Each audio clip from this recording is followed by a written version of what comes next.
তারেক রহমানের নেতৃত্বাধীন বিএনপি সরকারের মেয়াদ ১০০ দিন পেরিয়ে গেছে।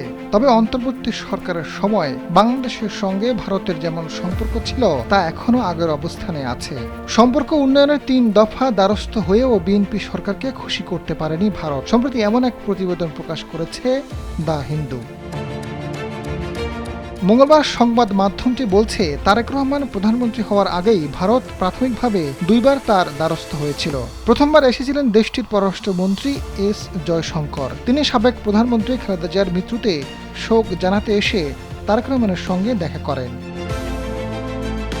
দ্বিতীয়বার তার দ্বারস্থ হন পররাষ্ট্র সচিব বিক্রম মিশ্রি। তিনি ভারত সফরে দেশটির প্রধানমন্ত্রী নরেন্দ্র মোদীর আমন্ত্রণপত্র নিয়ে তারেক রহমানের কাছে গিয়েছিলেন। সর্বশেষ গত ১৭ ফেব্রুয়ারি ভারতের স্পিকার ওম বিড়লা তারেক রহমানের শপথ অনুষ্ঠানে যোগ দেন, কিন্তু এসব বিষয়ে বিএনপির কাছে পর্যাপ্ত মনে হয়নি। বিএনপির একটি প্রভাবশালী অংশ মনে করছে, নতুন সরকারের প্রতি নিজেদের সদিচ্ছা বহিঃপ্রকাশ হিসেবে মোদী সরকারের কিছু পদক্ষেপ নেওয়া উচিত ছিল।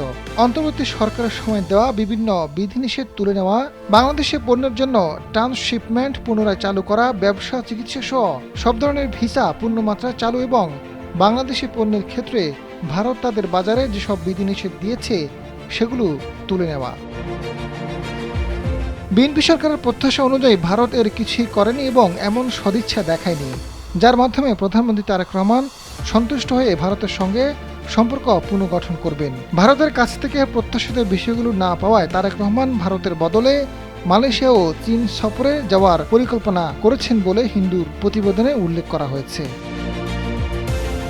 এদিকে এসবের মধ্যেও বাংলাদেশের পররাষ্ট্রমন্ত্রী খলিলুর রহমান গত ৭ ও ৮ এপ্রিল ভারত সফরে যান।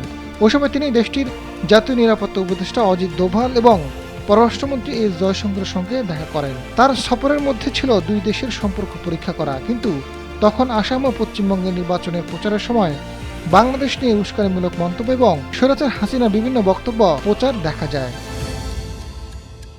আজাদ ফারুক, সময়ের আলো।